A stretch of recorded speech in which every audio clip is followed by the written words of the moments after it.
My ex-wife tried to reconnect after her wealthy lover abandoned her. I shut down her schemes at a family gathering, but she didn't stop there.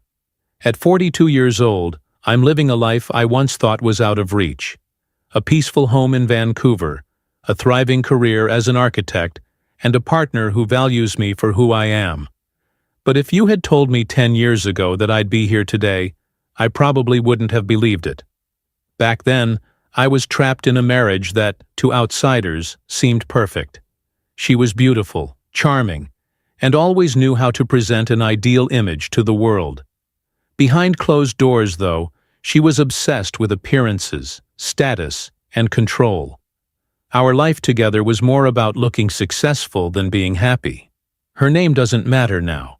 What matters is how she tried to force her way back into my life after abandoning me when I was at my lowest. This is the story of how I stood my ground and exposed her for who she really is.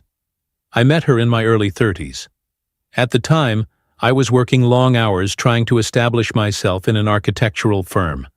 She was magnetic, and I was drawn in quickly. People would comment on how lucky I was to be with her. She made sure they saw her as the supportive partner, always smiling at social events, always talking about how proud she was of my career. But the truth was different. She cared little for the life we were building together, focusing instead on designer clothes, expensive spa weekends, and lavish vacations we couldn't always afford. Despite both of us working full-time, she controlled the finances in a way that benefited her alone. She said she deserved it, since she was helping manage our image. I ignored the warning signs. I convinced myself it was temporary, that things would get better once I became more successful. I was wrong. The end of our marriage came when I discovered she was having an affair. His name was Lucas. He was a wealthy entrepreneur with a shiny car, high-end watch collection, and the kind of arrogance that made people believe he was important. She left me for him without a second thought. But it wasn't enough for her to walk away. She wanted to ruin me financially, too. During the divorce, she demanded a huge settlement. She claimed she had supported me emotionally and sacrificed her career to help me succeed.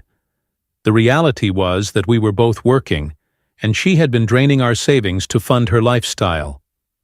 Thankfully, I had a good lawyer. He uncovered debts she had hidden from me, multiple credit cards maxed out, personal loans unpaid, and a history of reckless spending that she had concealed. Once the truth came out, she backed off. I walked away with what was rightfully mine, and she disappeared into the life she had chosen with Lucas. I thought I was done with her. For years, I rebuilt. My focus was on my career and myself. I dedicated long hours to my work, eventually starting my own firm. It took time, but I regained confidence and stability. I met someone new. Her name is Emily. She is everything my ex was not: genuine, thoughtful, and sincere. Our relationship wasn't built on appearances but on mutual respect and support. Together, we created a life that felt real. 6 years passed without a word from my ex. Then one day, she resurfaced. It began subtly. Friend requests on social media. I ignored them. Then messages arrived. Simple greetings like, "How are you?" I blocked her. But she didn't stop there. She sent an email to one of my business contacts, claiming we were on good terms and asking for help finding a job. She copied me on the message, as if daring me to react. I immediately reached out to my colleague, explained the truth, and made it clear I wanted no contact with her. Later I learned through mutual acquaintances that Lucas had gambled away their savings. He'd been unfaithful, and when his empire crumbled, he left her with nothing. She moved back in with her parents, an ironic twist, considering they had always thought I wasn't good enough for their daughter. I suspected she was hoping I'd feel sorry for her and step in to save her. She was wrong. Her attempts to get back into my life became more desperate. She started spreading rumors among old friends, saying I had taken everything from her during the divorce and left her with nothing. At a dinner party, She even claimed she had walked away peacefully because she didn't want to fight over money. I calmly corrected her in front of everyone, mentioning the hidden debts my lawyer had found. She had no response. I believed that would be the end of it. But soon after, she showed up uninvited at my office. She acted like she was just dropping by to catch up, but it didn't take long before she started suggesting we share expenses again. She hinted that it might be easier for both of us if we lived together once more. It was clear she wanted back into my life, and I wasn't having it. I told her firmly that it wasn't happening. When she refused to leave, I had security escort her out. It was embarrassing for her, but necessary. The worst was yet to come. A few weeks later, my cousin invited me and Emily to a family barbecue. We were looking forward to a relaxing afternoon. What we didn't know was that my cousin's wife had invited my ex. She thought it would be kind to include her, knowing about her situation. When my ex arrived, I immediately felt uneasy, but Emily encouraged me to stay. She wasn't going to let my ex ruin our day. Predictably, my ex began trying to insert herself into conversations, especially with Emily. She made smug comments about my past habits and preferences, acting as if she still knew me. Emily was polite, but unimpressed. Then, during a quiet moment, my ex stood and loudly declared how wonderful it was that we could all move past old wounds.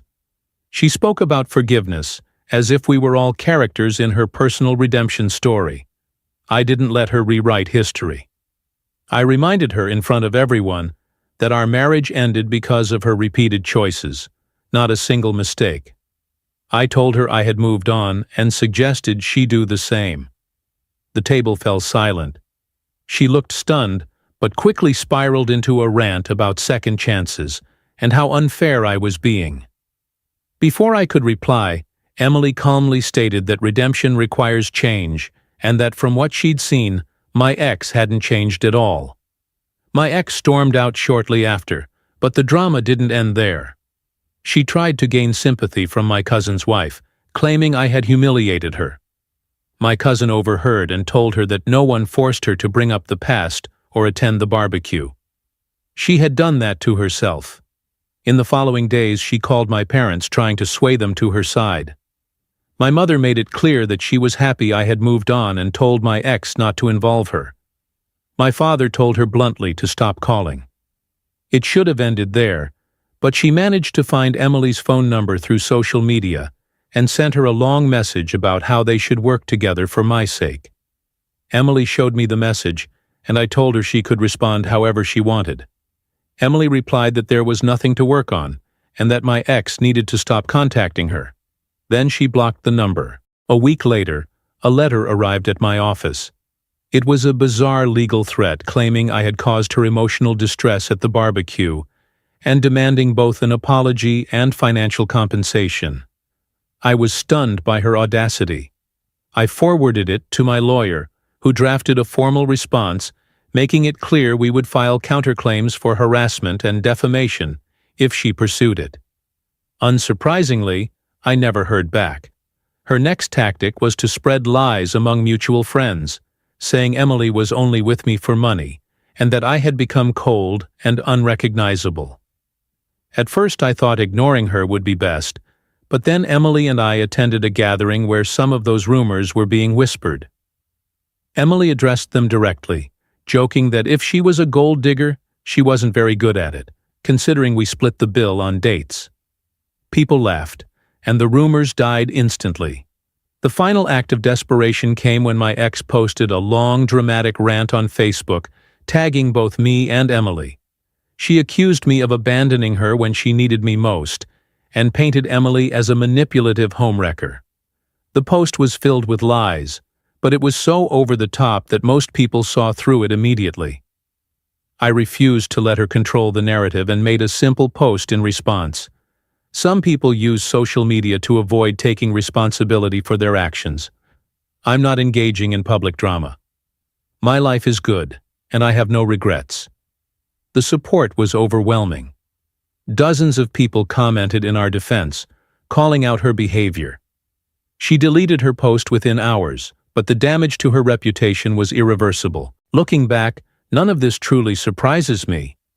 She always avoided accountability, always sought shortcuts, even if it meant stepping on others to get what she wanted. What surprises me is how much I've changed. I'm no longer the man she left behind. Every time she tried to manipulate or guilt me, I stood my ground. Emily's strength and support made that possible, and I'm more grateful for her than words can express.